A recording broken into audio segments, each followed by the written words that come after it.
All right, so I'm gonna go ahead and start explaining the process here. I'd appreciate if you guys would try to focus because this is your only demo. Can you guys see what's happening here? Yeah. So I'm gonna start out with a medium saucepan and a cup of milk. You want a fuller fat milk. I have whole milk, 2% milk would work. You probably just don't want to use like a skim because you want to work with the fats. And what we're going to learn to do today is how to scald milk. So basically, we don't want to scorch milk. We want it scalded, which is basically heating it till just before it simmers. So what we're going to be looking for when we scald milk are tiny little bubbles along the sides and little wisps of steam coming up. So you got to be careful doing this. You could do this in the microwave, but you're a little safer doing it this way. Now, would somebody get an electric stand mixer with the dough hook attached and plug it in right here for me, please? Don't all jump up at once.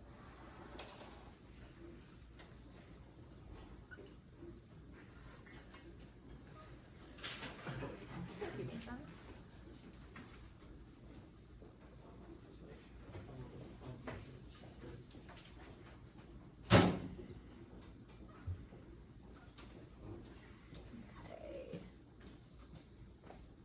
Thank you. Now I just need a dough hook, and if you'll actually come around here and plug it in.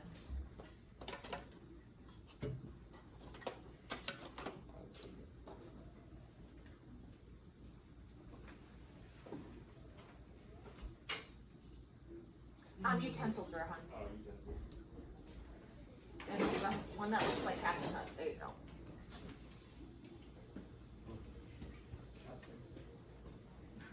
Okay, so I'm seeing whiffs of steam. Thank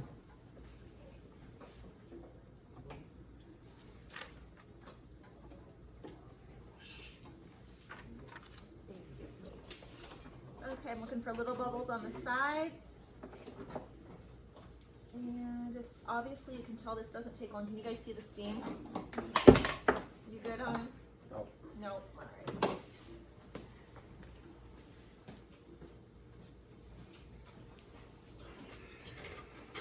So to my scalded milk,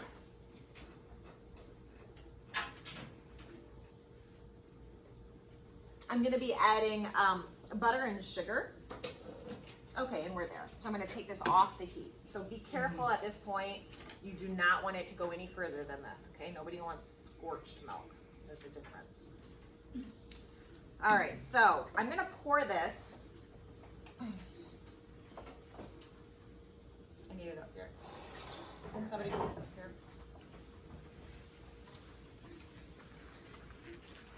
Now, how much milk was it, guys? It was 1 cup of milk, and I used a liquid measuring cup to measure it. Okay, thank you, Kennedy. So let's dump this in. Now, you can tell that it's not all fried to the bottom of the pan. That's the key, okay? So now you guys have learned how to scald milk. I'm gonna add butter, which is gonna be 1/4 of a cup, which is equal to 1/2 of a stick. If you make macaroni and cheese, this is usually what they call for, is 1/4 of a cup of butter. So I'm gonna add my butter. And I'm going to add 1/4 of a cup of white granulated sugar.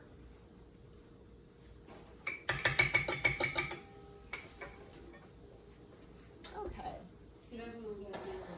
Huh? Yeah.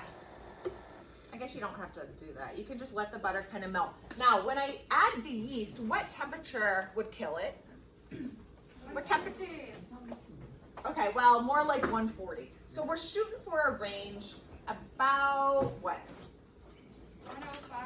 105 to 115 is a good range. So we're gonna let this slightly cool because right now we are at 125, 131, 131, 132. So we're gonna let that cool just a bit while I... Is the yeast awake right now? No, I have not added it yet.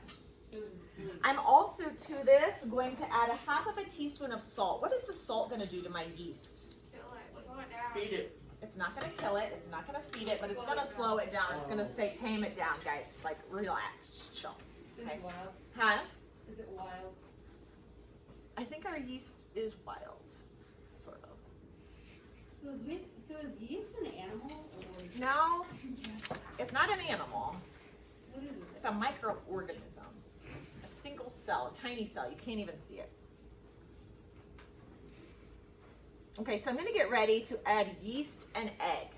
So I'm gonna use 1 large egg, and just to be sure I don't overdo it, I'm gonna crack my egg into a separate dish just to make sure there's no weird blood spots or I don't get shell parts in there that I can't fish out later. And for yeast, I need 2 1/4 teaspoons of yeast. So let's just put this in here. 1, 2, and a 4. Let's see where we're at with this situation. 119, 123, 26. My butter's not all the way melted, so can't be too hot. Anyone do any cooking over the weekend? I helped my dad make super waffles. Super waffles Yep. from scratch. Yeah, I think. I You did what? made one of them cardboard box pot pies or whatever. Marie Callender. Yep. What did we make? We smoked brisket yesterday. We had, I can't remember what else I cooked. A lot of pancakes. I feel like. You had pancakes? I feel like my kids always have pancakes on the weekends. Okay, we're gonna go with it. I'm gonna add my yeast and my egg. And I'm just gonna mix this until the egg is combined.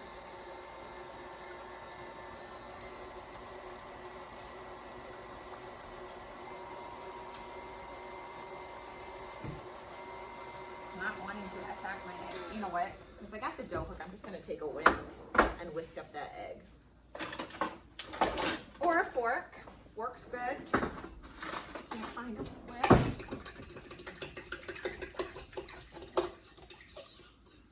Okay, so my recipe says about 4 cups of flour. Because yeast can be funny, baking is more of a chemistry than black and white. So typically bakers don't even measure their dry ingredients or their liquid ingredients using measuring cups. They go by weight. Do you know that? Because there's lots of different things that can affect how much you're actually going to need of flour, for example. It can depend on the humidity. It can depend on the temperature of our milk. It can depend on the fat percentage in our egg yolk. There's so many different factors. We're going to add flour until we get to a certain point. I'm going to explain to you what that point's going to be. I'm guessing I won't need the full 4 cups of flour, but I have it here just in case. So I'm going to gradually start adding flour with my dough hook. Okay, this is kind of a kneading process.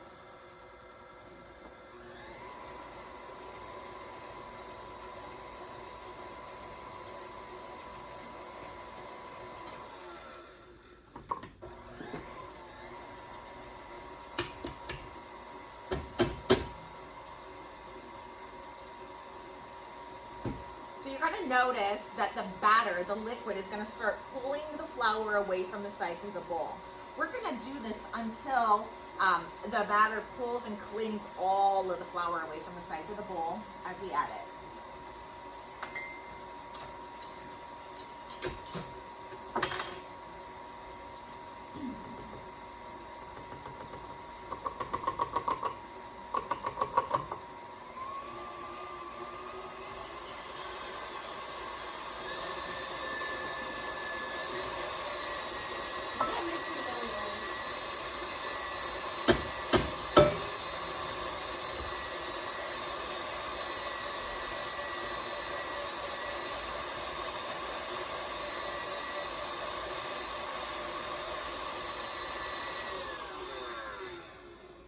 Think it's done yet? No. Yes? Nope, it's not. Yes, it is. In your dreams.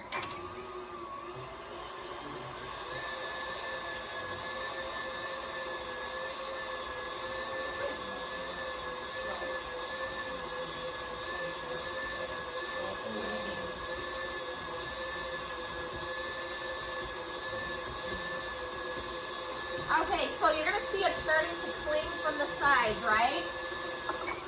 But it still looks awfully sticky to me, doesn't it? I wouldn't want to get my hand in there and knead it. So let's add a little more flour. Try again. Start off slow so it doesn't go right away. Let it kind of absorb the flour and hydrate it.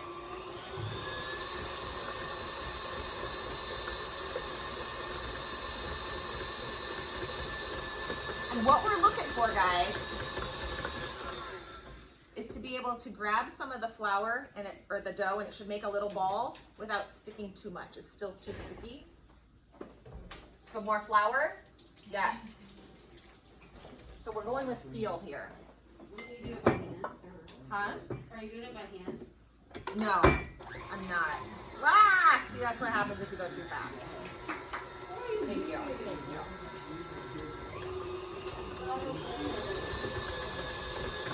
And that. And you're gonna notice the dough is gonna want to try to creep up the beater. If that happens, just stop it and work it back down. Or speed it up and it should fling it off with centrifugal force. Okay, let's see where we're at. It's looking better. Okay, see this? Look at there, I can roll a ball and it's not too sticky. So I didn't end up needing this. So that just depends on environmental factors, guys. Now, what you're gonna do is take all this dough and we're going to let this rest overnight. So you're gonna need a bowl. And you're gonna need some cooking spray. A bowl big enough for it to grow in, because that yeast is gonna wanna start breathing. And